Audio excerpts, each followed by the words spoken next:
Einstein की असली प्रतिभा उसका तर्क नहीं, बल्कि उसका अवचेतन मन था। वो घंटों तक डे ड्रीमिंग करता, सवाल दिमाग को देकर छोड़ देता और विजुअलाइजेशन के जरिए जटिल वैज्ञानिक समस्याओं को ऐसे देखता जैसे कोई बच्चा खेल रहा हो। वो मानता था कि अवचेतन मन तब सबसे ज्यादा काम करता है जब दिमाग शांत हो।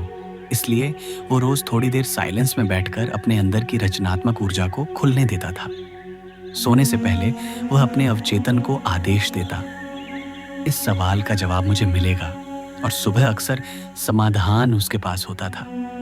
आइंस्टीन की महानता उसकी पढ़ाई नहीं थी, उसकी महानता थी अवचेतन मन को सोचने देना, और वही उसकी हर खोज का असली राज बना।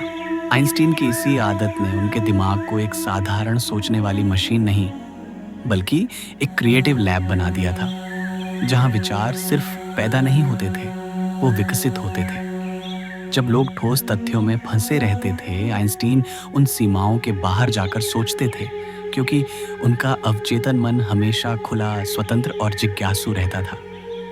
यही कारण है कि उनके दिमाग में विचार अचानक बिजली की तरह चमकते थे, बिना किसी चेतावनी, बिना किसी संघर्ष के। वो कहते थे कि मन जितना शांत होता है, अवचेतन उतना जोर से बोलता है, और शायद यही वजह है कि उनकी खोजें सिर्फ विज्ञान की उपलब्धियां नहीं थीं, बल्कि इंसानी कल्पना की सीमाएं तोड़ देने वाले चमत्कार थे। आइंस्टीन हमें सिखाते हैं कि असली बुद्धिमत्ता किताबों में नहीं, बल्कि उस अवचेतन शक्ति में छिपी होती है जिसे हम जागृत करना भूल जाते हैं। हम अपनी रोजमर्रा की जिंदगी में आइंस्टीन जैसी अवचेतन शक्ति को सक्रिय करने के लिए कुछ सरल लेकिन गहरे तरीके अपना सकते हैं। सबसे पहले मन को शांत करना और एकांत में समय बिताना बेहद जरूरी है। जैसे आइंस्टीन कहते थे, मन जितना शांत होगा, अवचेतन उतना जोर से बोलेगा। इसका मतलब ये है कि जब आप लगातार सोचने और समस्याओं में उलझे रहते हैं, आपका अवचेतन मन दब जाता है।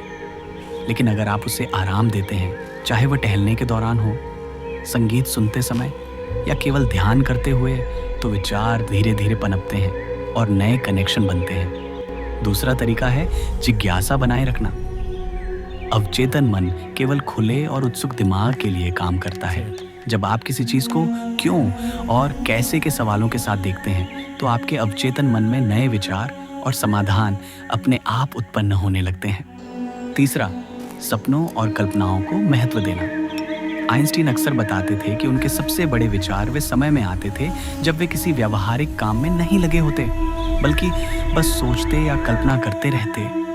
इसलिए अपने दिन में ऐसे छोटे छोटे पल खोजें जब आप बस अपने मन को घूमने दें। यही वह जगह है जहां क्रिएटिविटी और अवचेतन शक्ति मिलकर चमत्कार करती है।